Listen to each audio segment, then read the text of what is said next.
rason ngayon'y naging itim. Ang mga dumi natin kinalat sa hangin, sa langit huwag na natin paabutin,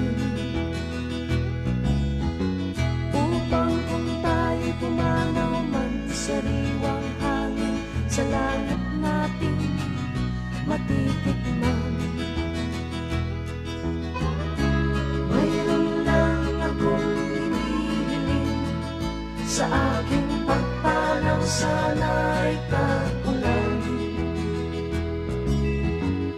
Gitara ko ay aking dadalhin, upang sa ulat na lang tayo magkantahan.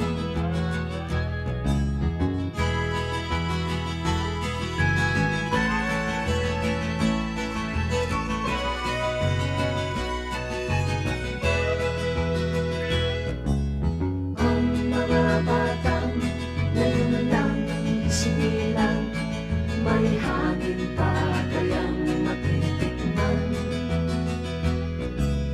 may mga puno pa kaya silang aakyatin, may mga ilog pa kayang lalangoyan.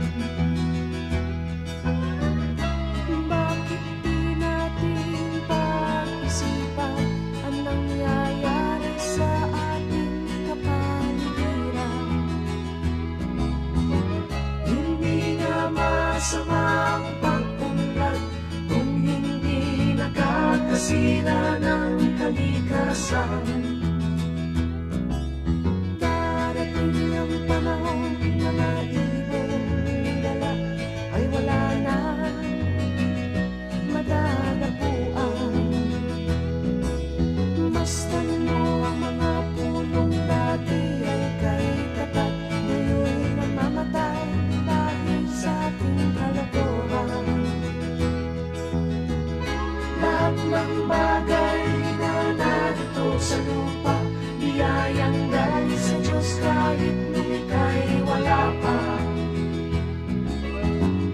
Ingatan natin at huwag nang sirain pa, pagkat pag kanyang binawi